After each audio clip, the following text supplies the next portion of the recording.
देखिए, हम कॉन्स्टिट्यूशन पढ़ रहे थे और कॉन्स्टिट्यूशन में सबसे पहले हमने फंड प्रेमेबल देखी। फिर से उसके बाद में हमने कॉन्स्टिट्यूशन का नेचर देखा। फिर उसके बाद में जो तीसरी चीज थी वो है कॉन्स्टिट्यूशन का फर्स्ट पार्ट। ये कॉन्स्टिट्यूशन जब बना, हम भारत आजाद हुआ, कॉन्स्टिट्यूशन कब बना था, किस दिन हमने अडॉप्ट किया? यानी हमने 26 नवंबर 1949 को कॉन्स्टिट्यूशन को अडॉप्ट किया। ठीक। और जिस दिन हमने अडॉप्ट किया उस दिन हमने सेक्शन 1 बनाया। सेक्शन 1। और सेक्शन 1 में हमने कहा कि सेक्शन 1 में India means Bharat.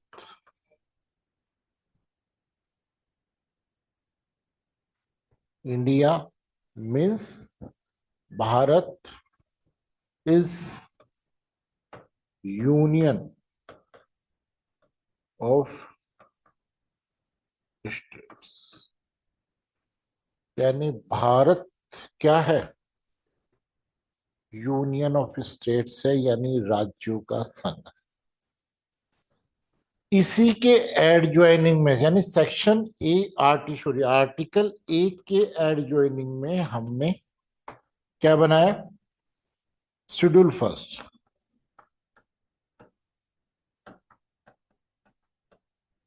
Schedule first किसके? कॉन्स्टिट्यूशन। और कॉन्स्टिट्यूशन की जो शेड्यूल फर्स्ट है, हमने इसको 3 पार्टों में बांटा। शेड्यूल फर्स्ट को कितने पार्टों में बांटा?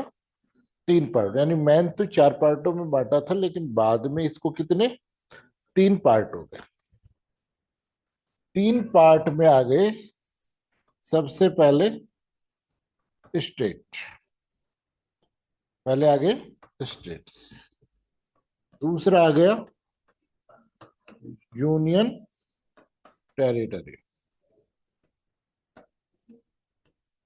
दूसरा आ गया कौन सा? यूनियन टेरिटरी, यानी संघ राज्य क्षेत्र और स्टेट्स। ठीक। उसके बाद में एक तीसरा ऑप्शन रखा कि कोई भी व्यक्ति अगर भारत में शामिल होना चाहता है तो वो शामिल हो सकता है। तीसरा हमने ऑप्शन रखा कि कोई भी व्यक्ति अगर भारत में शामिल होना चाहता है, क्योंकि उस वक्त क्या थे? कौन से? भाई देसी रियासतें थी ना, तो देसी रियासतों के लिए ओपन था कि आप आ जाओ। तो जब वो आएंगे तो न तो वो स्टेट्स है न यूनियन टेरिटरी। इसके लिए उन्होंने स्पेशली एक क्लोज बनाया है ना, जो कौन सा? Territory which may be acquired by government of India. Territory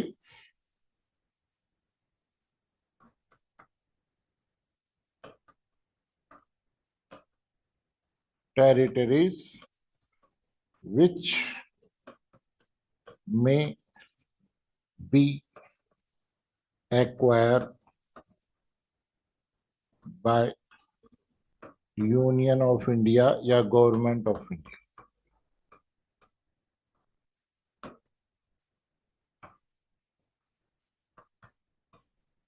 government of. कितने पार्टों में बांटा? देखो, सबसे पहले समझो, इंडिया मीन्स भारत क्या है? Union of states. और इस यूनियन ऑफ स्टेट्स में 3 तरह के स्टेट शामिल है। पहला, स्टेट्स यूनियन टेरिटरी और territory which may be acquired by the government of India. इन 3 को बांटा। ठीक। अब देखो, सबसे बड़ी चीज है ये वर्ड, कौन सा? यूनियन। मैंने कल, अपनी लाइट चली गई थी, कल हम इसी चीज को डिस्कस कर रहे थे कि भारत में अखंडता अखंडता से संबंधित प्रावधान संविधान में कहां दिया हुआ है? यानी भारत में अखंडता से संबंधित, यानी संविधान में अखंडता से संबंधित प्रावधान कहां दिया हुआ? ठीक 2009 के जेलों के मेंस, पहले मेंस ही होता था, वहां पूछा। अब आप ये कहोगे कि साहब कॉन्स्टिट्यूशन के अंतर्गत दे रखा है, कहां पर? फर्स्ट में कहा? वहां अगर हम बात करें तो एकता और अखंडता कहां पे? प्रेम्बल में तो कहां दे रखा है? इंटीग्रिटी वर्ड यूज कर रखा है, यूनिटी एंड इंटीग्रिटी।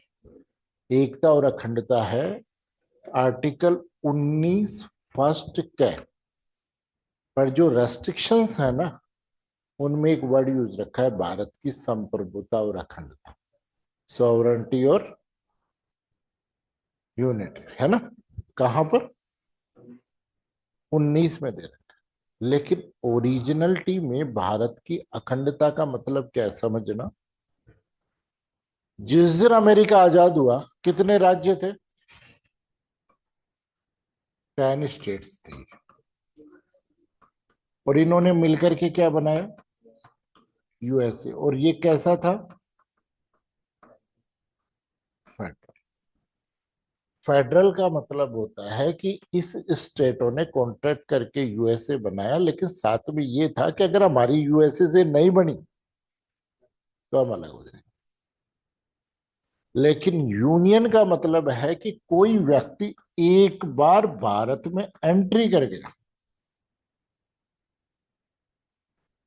कि कोई भी व्यक्ति भारत में एक बार क्या कर गया? एंट्री कर गया, तो वो दोबारा भारत से एक्सिट नहीं हो सकता। यूनियन का मतलब क्या है कि मान लो जो कोई सी भी रियासत एक बार भारत का पार्ट हो गई तो परमानेंट, दोबारा उसे अलग नहीं। आगे बात समझ? ठीक। अब क्या हुआ? इसका सबसे बेस्ट एग्जांपल मैं आपको बताता हूं कि जो सिक्किम है, उसके राजा ने भारत को एक चिट्ठी लिखी कि साहब हमें डर है कि चाइना हमें हड़प ले, इसलिए हम भारत में शामिल होना चाहते हैं। इसलिए हम क्या करना चाहते हैं? उस वक्त प्रधानमंत्री थी इंदिरा गांधी। कौन थी? Iron lady Indira Gandhi. ठीक। इंदिरा गांधी एक बोर्ड प्रधानमंत्री थी, उसके काफी अच्छे डिसीजन रहे, कुछ गलत थे लेकिन 99% डिसीजन उसके अच्छे थे।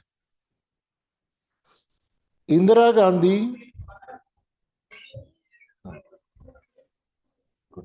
इंदिरा गांधी प्रधानमंत्री थी, और सिक्किम से हमें इनविटेशन आया कि भाई सिक्किम क्या होना चाहता है? भारत में शामिल। और डर किससे था? चाइना से। अब देखो समझना, आर्टिकल 2 में, आर्टिकल 2 में क्या दे रखा है कि ये किसी को भी एंट्री करा सकता। किसको? राज्यों को। भाई किसी भी स्टेट को क्या करा सकते हैं? एंट्री करा सकते हैं। कौन? Government of India. इसके लिए कोई फॉर्मेलिटी की जरूरत है, कोई कॉन्स्टिट्यूशनल अमेंडमेंट की जरूरत नहीं। अब इंदिरा गांधी को ये पता था कि कल को हमने सिक्किम को भारत में आर्टिकल 2 में क्या कर दिया? शामिल कर दिया। तो 1962 में उसने पिताजी की पिटाई देखी थी कि चाइना वाले कैसे पीटते हैं, और उसे लगा कि चाइना वाले कल को पीटने आ गए तो सिक्किम एक बार एंटर हो गया तो हम उसको अलग नहीं कर सकते, क्योंकि वो part of union of India है। क्या है? Union of India. क्या हो जाएगा? ठीक। अब इंदिरा गांधी ने सबको बिठाया, वो पूछा कि वो क्या करे भाई साहब। वो कहा भाई साहब शामिल हो गया, और अगर चाइना युद्ध करने आता है तो फिर तो युद्ध होना ही पड़ेगा। आप पीछे नहीं हट सकते, चाइना को नहीं कह सकते कि ले जाओ सिक्किम, हम नहीं लड़ सकते। ठीक।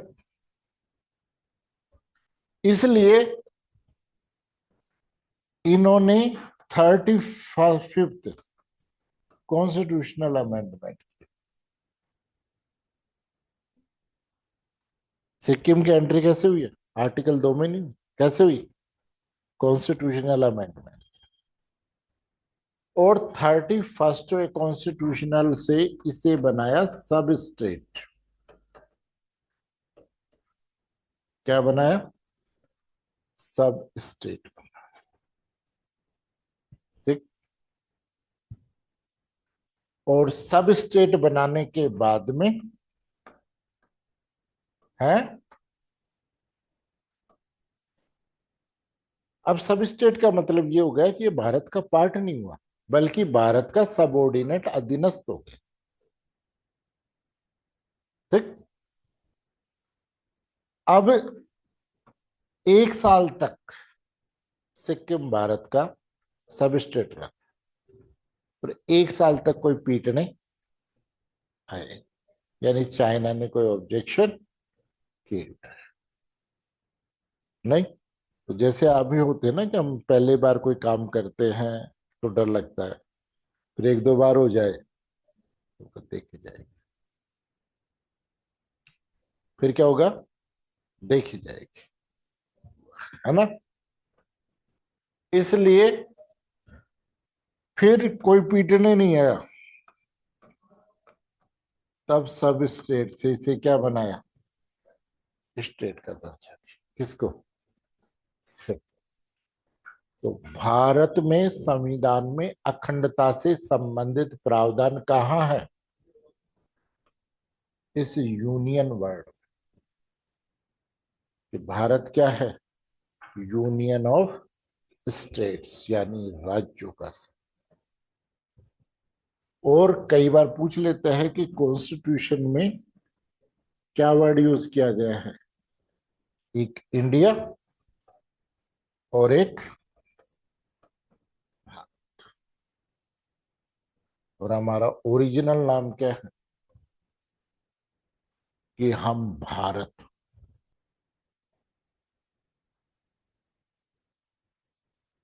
आगे बात समझ में? नहीं, हम क्या है? भारत। जैसे हम किसी का नाम बिगाड़ के बोलते हैं ना पीछे से, है निकनेम। वो निकनेम दिया था अंग्रेजों ने हमें इंडिया, इंडस नदी की वजह से। आगे बात समझ में? नहीं। तो हमने अंग्रेजों का दिया हुआ नाम था क्या? इंडिया। और हमारा, हम कौन है? हम भारत हैं, भारतीय हैं। इंडियन तो हमें किसने बनाया? और हम गर्व से हम इंडियन कहते हैं।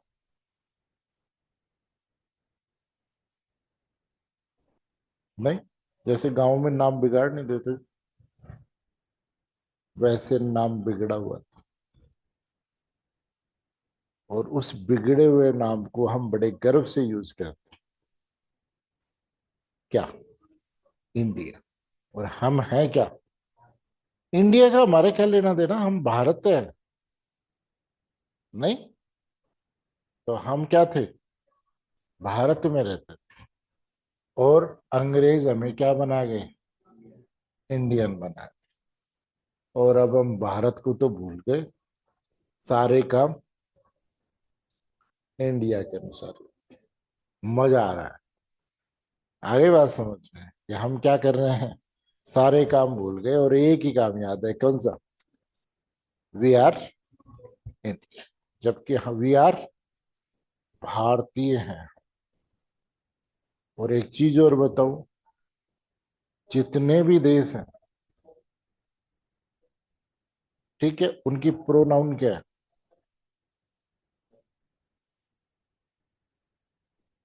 ही। और भारत की प्रोनाउन क्या है, सी। अब आप बताओ, हमें औरत बना के अंग्रेज, किसकी वजह से, इंडिया की वजह से। ये मत कहना कि हम भारत माता मानते हैं इसलिए सी यूज होता है, नहीं, सारे देशों के लिए ही वर्ड यूज होता है प्रोनाउन में। लेकिन भारत के लिए क्या यूज होता है, भारत के लिए नहीं होता वो, इंडिया के लिए सी यूज होता है। और अंग्रेजों की भाषा और अंग्रेजों का नाम बिगाड़ा हुआ, और हम बड़े गर्व से क्या करें, वी आर इंडियन। आगे बात समझ में, तो भारत में अभी फर्स्ट शेड्यूल को देखें हम, किसको, तो भारत में कितने स्टेट्स हैं, भारत में कितने स्टेट हैं, 28। पहले 29 थे, अब कितने हैं, 28। और यूनियन टेरिटरी, पहले भी 7 थी, अभी भी, क्योंकि दादर नागर हवेली अब यूनियन टेरिटरी नहीं रही है। नहीं सॉरी, और कौन सा, दादर नागर हवेली तो अभी यूनियन टेरिटरी है, एक को हटा दिया है ना।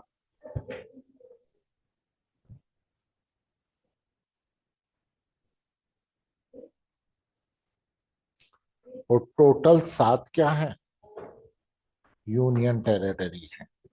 जम्मू कश्मीर अभी स्टेट नहीं।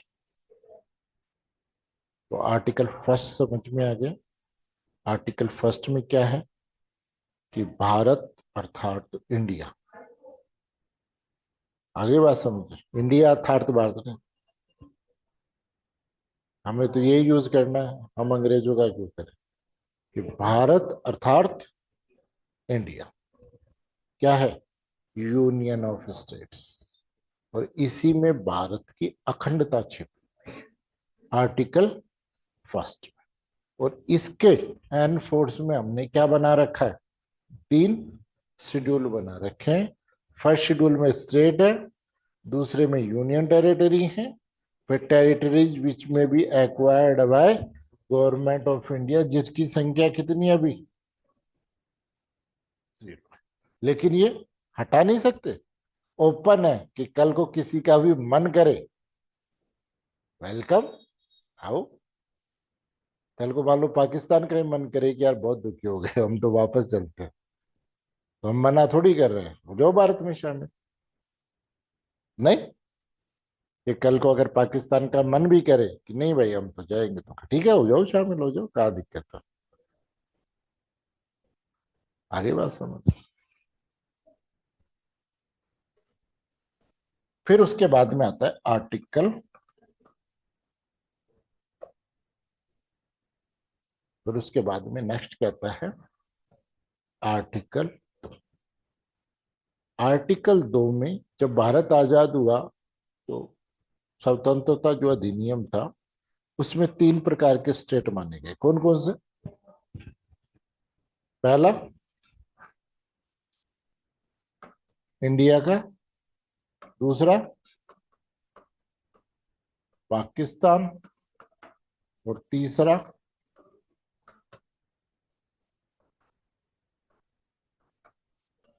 देसी रियासत। तीसरा क्या था, देसी रियासत। इंडिया को कोई दिक्कत, पाकिस्तान हो गया, पाकिस्तान 2 पार्टों में था, वेस्ट पाकिस्तान और ईस्ट पाकिस्तान।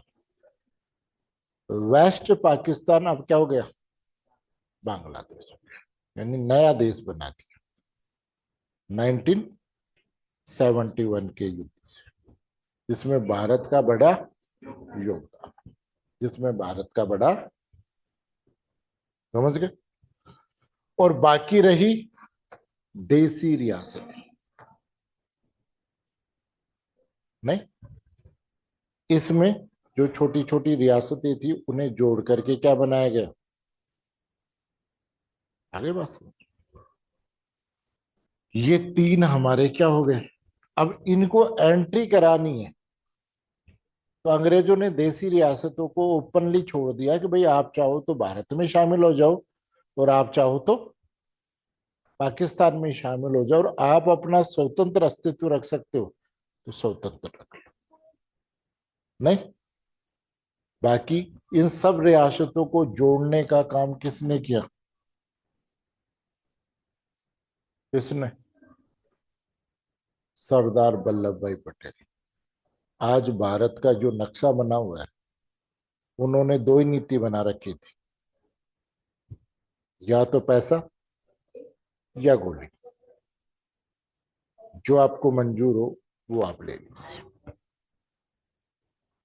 गोली,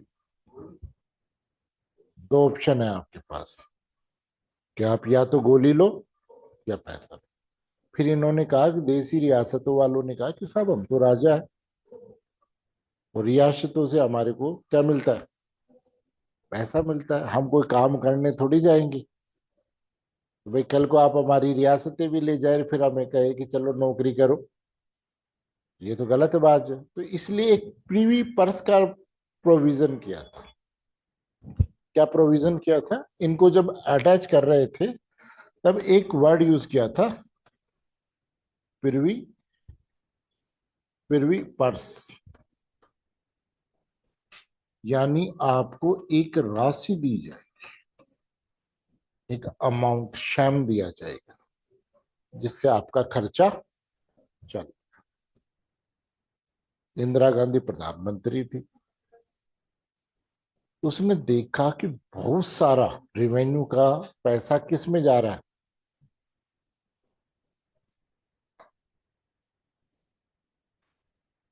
नहीं, उसे लगा कि यार हमने तो सफेद दाल ही पाल ली है। नहीं, कि भाई एक बड़ा पार्ट तो हमें इनको देना पड़ रहा है। तो इंदिरा गांधी ने प्रीवी पर्स का प्रोविजन क्या कर दिया, समाप्त कर दिया। ठीक, तो उसके खिलाफ जो गए थे उनका नाम था Madhavrao Scindia versus union of India. Case किस नाम से है, तो सुप्रीम कोर्ट ने ये कहा कि ऐसा कोई मैंडेटरी प्रोविजन नहीं है प्री पर्वस का, ये तो केवल क्या थी, शामिल करने के लिए एक शर्त थी, और शर्त मानने के लिए सेंट्रल गवर्नमेंट बाध्य, और प्रीवी पर्स का अबोलिशन लोक हित में आवश्यक है, इसलिए अनकॉन्स्टिट्यूशनल नहीं, यानी कॉन्स्टिट्यूशनल। ठीक है, तो प्रीवी पर्स को भी इन्होंने क्या कर दिया, और किसने किया, इंदिरा गांधी। इंदिरा गांधी, बैंकों का नेशनलाइजेशन, पहले छोटे छोटे बैंक खुले हुए थे, bank of Khulna, bank of बंद होना, बैंक ऑफ शाम, बैंक ऑफ रात, छोटे छोटे थे। तो इन्होंने कहा कि ऐसे तो,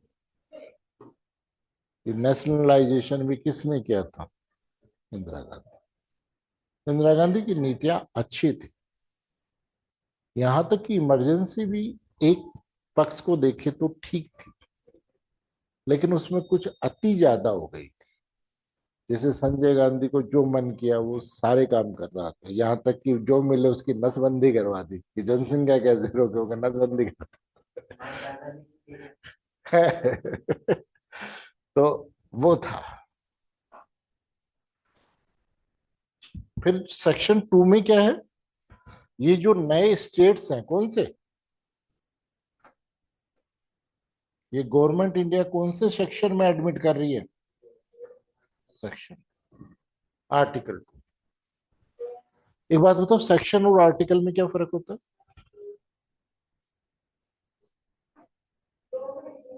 तो ध्यान रखना, जो भी सुप्रीम लॉ होता है उसमें आर्टिकल वर्ड यूज किया जाता है। यानी सुप्रीम लॉ का मतलब होता है कि अदर लॉ जिस लॉ को फॉलो करते हैं उसको क्या बोलते हैं, सुप्रीम लॉ। और सुप्रीम लॉ में आर्टिकल वर्ड यूज किया जाता है। जैसे कॉन्स्टिट्यूशन में आर्टिकल है, लिमिटेशन भी सुप्रीम लॉ है। तो लिमिटेशन के बाद कोई वाद नहीं लाया जा सकता कितना अधिकार बन रहा हो। इसलिए लिमिटेशन में क्या वर्ड यूज किया गया है, आर्टिकल। यूएनओ का चार्टर है, उसमें भी क्या है, आर्टिकल। जो भी सुप्रीम लॉ होता है और बाकी लॉ उसको फॉलो करते हैं वो सारे के सारे क्या यूज करते हैं, आर्टिकल। और जो भी कॉमन लॉ होता है उसमें क्या यूज किया जाता है, सेक्शन यूज किया जाता है। जो भी कॉमन लॉ होता है उसमें क्या किया जाता है, सेक्शन यूज किया जाता है। ठीक है, फिर उसके बाद में आते हैं हम नेक्स्ट, आर्टिकल 3। किसकी, वो है क्या आपकी, 12 बजे? नहीं, या तो इधर ले लूंगा मैं तो। 1 मिनट, अभी आपकी कितनी बजे तक है ना? ठीक है, फिर मैं उधर ले लूंगा।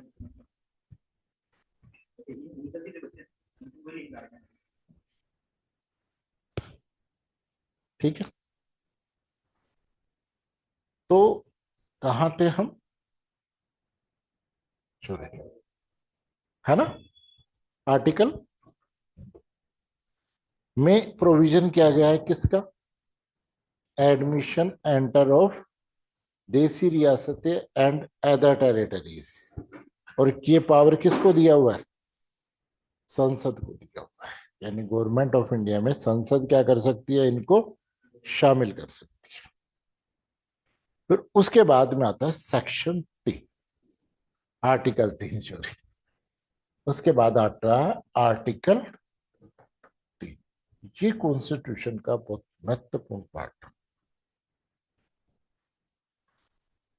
उत्तर प्रदेश को जानते हो क्या आप? उत्तर प्रदेश पहले क्या था, उत्तर प्रदेश था। अब उत्तर प्रदेश और उत्तराखंड, पहले बिहार था, अब बिहार क्या हो गया, बिहार और झारखंड। पहले पंजाब था, और पंजाब 3 जगह टूटा, पंजाब, हिमाचल प्रदेश और हरियाणा, चंडीगढ़ नहीं, 3 स्टेट्स में। तो ये तोड़ने का पावर किसको है, इन्हें तोड़ने का पावर किसको है। ठीक, पहले उत्तरांचल था, अब क्या हो गया, उत्तराखंड हो गया। पहले क्या था, उत्तरांचल था, अब क्या हो गया, उत्तराखंड हो गया। आगे बात समझ। तो ये पावर किसके पास है कि जो स्टेट्स, नए स्टेट क्रिएट कर सकता है, और क्या, तो सेक्शन 3 में पार्लियामेंट को क्या दिया है, पावर दिया है, किस चीज का, यानी frame A new state and alter the boundaries of states. Article 3 में पार्लियामेंट को क्या दिया हुआ है, पावर दी, तो वो क्या कर सकता है,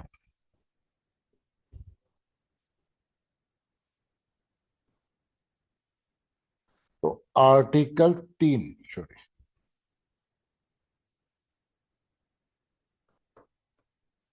आर्टिकल 3 कॉन्स्टिट्यूशन ऑफ इंडिया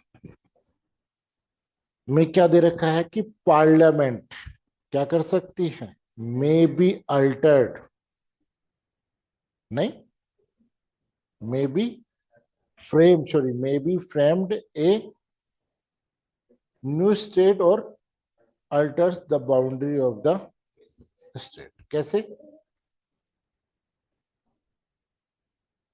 भाई, दो राज्यों को, एक राज्य को तोड़ के दो राज्य बनाते, दो राज्यों को मिला करके एक राज्य बनाते, या दो राज्य के पार्टों को, भाई दो राज्यों के अलग पार्टों को मिला करके एक नया राज्य बनाते और इनके नामों का परिवर्तन करते। किसके पास में पावर है? पार्लियामेंट के पास। तो आर्टिकल 3 में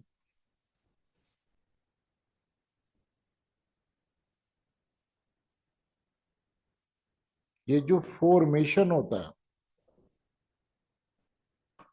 of new state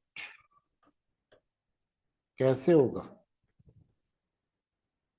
formation of new state, नए राज्यों को कैसे किया जाएगा कि एक राज्य का डिवाइडेशन करके कितने में, दो राज्यों, दो या अधिक राज्यों के, जैसे पंजाब का कितने की, तीन राज्य में। तो पहला है आपका by separation of territory from one state by uniting two and more states, भाई दो स्टेटों को मिलाकर एक स्टेट बना सकता है। By uniting any part of states और by uniting any territory of a part of any state, यानी एक राज्य में दूसरे राज्य का भाग मिला करके क्या कर सकता है भाई, दो राज्यों का, एक राज्य के दो या अधिक, दो या अधिक राज्यों को मिलाकर एक, दो या अधिक स्टेट्स को मिलाकर के, पार्टों को मिलाकर के, और एक स्टेट में किसी दूसरे स्टेट का पार्ट मिला दे। ठीक। अब देखो, सबसे पहली चीज आई, ये पावर आर्टिकल 3 में किसके पास में है? पार्लियामेंट के पास। और पार्लियामेंट को इसके लिए ज्यादा जरूरत नहीं है, उपस्थित सदस्यों के बहुमत से ये साबित पेश किया जा सकता है। ठीक। अब एक केस आया इनरू बेरी बारे 1960 में। कब आया? 1960 में।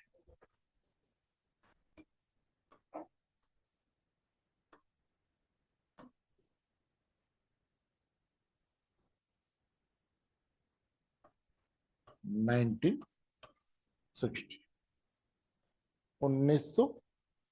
में। 1960 में क्या है? इनरी बेरोबारी केस आया। इनरी समझते? इसमें क्या था कि हमने पाकिस्तान से बात की, तो पाकिस्तान का एक पार्ट था सुलैन टप्पा के नाम से, एक जगह का नाम था, और कूच बिहार का एक परिवर्त था, है ना? तो हमने कहा कि भाई एक काम करते हैं, हम वो पार्ट तो भारत में शामिल कर लेते हैं और ये पार्ट हम पाकिस्तान को दे देते हैं। जैसे मान लीजिए ये बाउंड्री हो रखी है,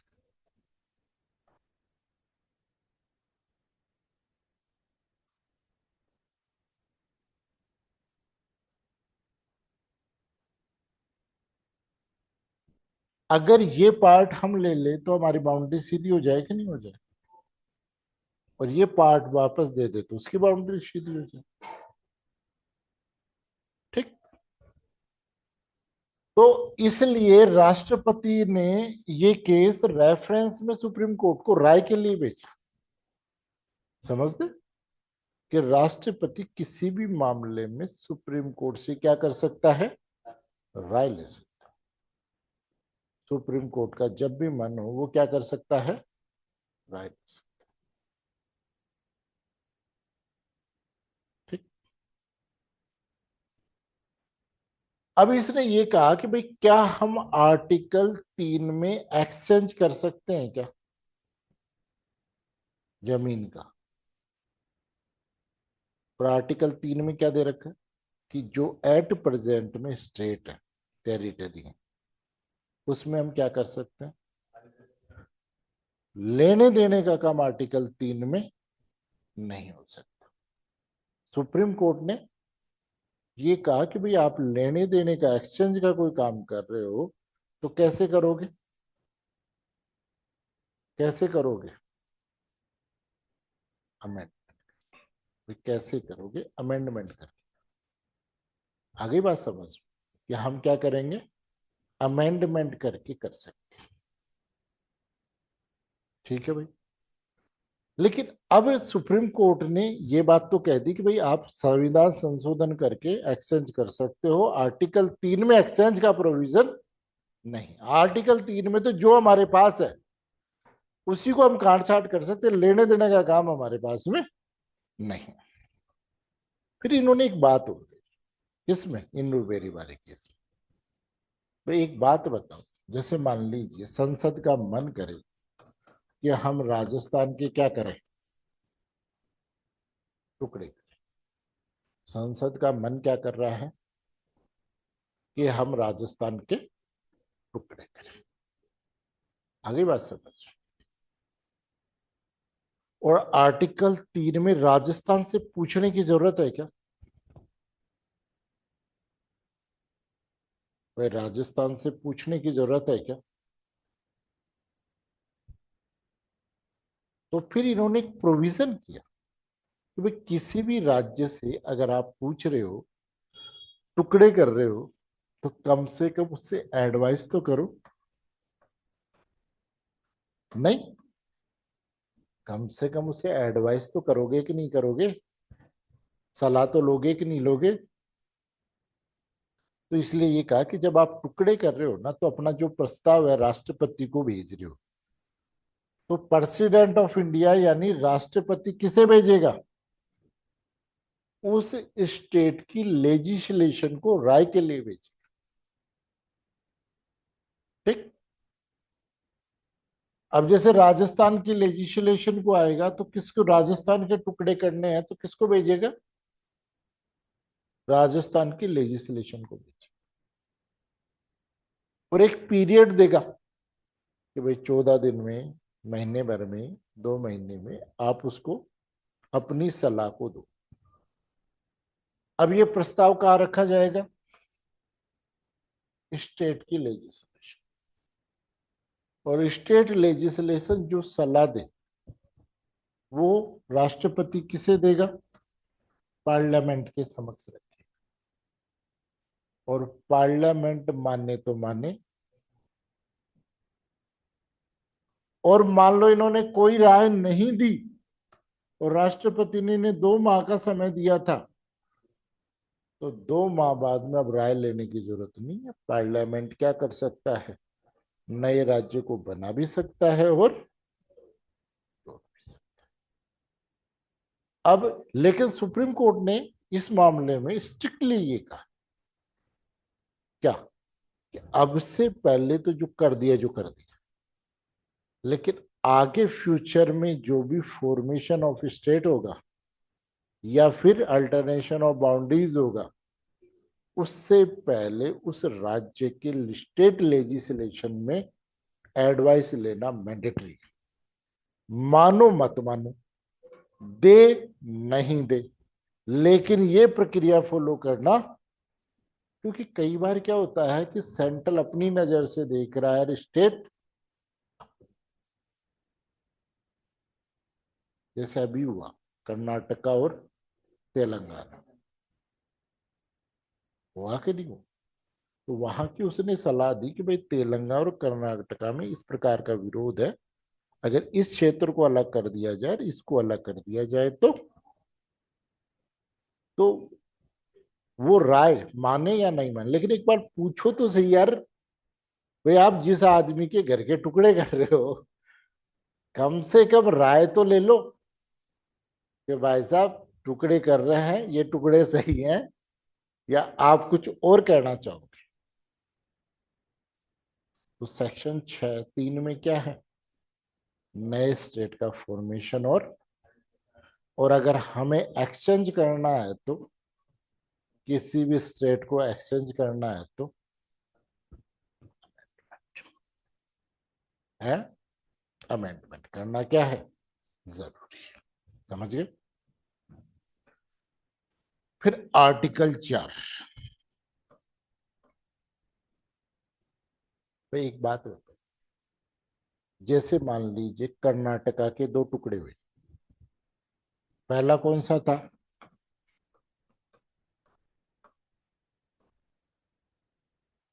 पहला कौन सा था? कर्नाटका। दूसरा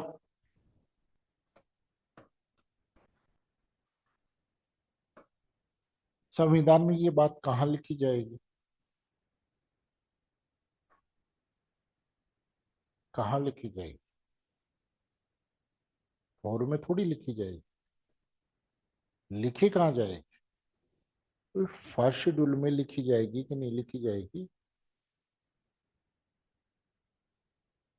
भाई कर्नाटका और तेलंगाना दो देश, दो स्टेट बन गए, ये बात कहाँ लिखी जाएगी? फर्स्ट शेड्यूल में वो बनी नहीं थी क्या हमारी सूची? स्टेट्स की लिस्ट में अमेंडमेंट होगा कि नहीं होगा? जैसे मान लो राजस्थान को तोड़ के दो स्टेट बना दे, जैसे मान लो राजस्थान और एक और बना दे, ठीक है? तो एक स्टेट बढ़ेगा तो कहाँ जुड़ेगा वो स्टेट? फर्स्ट शेड्यूल में जुड़ेगा कि नहीं जुड़ेगा? कॉन्स्टिट्यूशनल अमेंडमेंट है कि नहीं है? भाई संविधान में संशोधन हुआ कि नहीं हुआ? तो भाई एक नया, तो सेक्शन 4 में ये कहा गया कि भाई देखो, जब स्टेट नया बना रहे हैं, हम जोड़ रहे हैं, वह नया स्टेट बना रहे हैं या जोड़ रहे हैं, तो इससे फर्स्ट शेड्यूल में चेंजेस होता है, फिर भी इसे कॉन्स्टिट्यूशनल अमेंडमेंट नहीं माना जाएगा। 4 क्या कह रहा है आर्टिकल 4? कि फिर भी इसे कॉन्स्टिट्यूशनल अमेंडमेंट नहीं माना जाएगा, ये संविधान संशोधन नहीं। समझिए, इसे संविधान संशोधन नहीं। आगे बात समझ। तो सेक्शन 1 से लेकर 4 तक किसके बारे में बात की गई है? टेरिटरी की बात। आर्टिकल फर्स्ट में भारत अर्थात इंडिया क्या होगा? यूनियन ऑफ स्टेट्स, यानी राज्यों का संघ होगा। और इसके लिए इन्होंने फर्स्ट शेड्यूल बनाया, और फर्स्ट शेड्यूल में 3 प्रकार के पार्टों में बांटा। पहला स्टेट्स, यूनियन टेरिटरी, और ऐसे स्टेट जो भारत सरकार ने एक्वायर किया। ठीक। दूसरा कि नए राज्यों को अमेंड करते, एडमिशन, जो भी नई टेरिटरी है उनको एडमिशन संसद देगी। कहां पर? दो। जो आगे जो सामान हमारे पास है उसको हम क्या कर सकते हैं? नया स्टेट बना सकते हैं और बाउंड्रियों को अल्टर कर सकते हैं, उनका नाम चेंज कर सकते हैं। ये कहाँ होता है? आर्टिकल 3। ठीक है।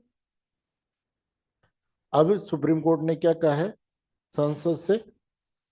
जब भी कोई आर्टिकल 3 का प्रयोग कर रही है पार्लियामेंट, और जो भी स्टेट उससे अफेक्ट हो रहा है, उसकी लेजिस्लेशन से राय लेना।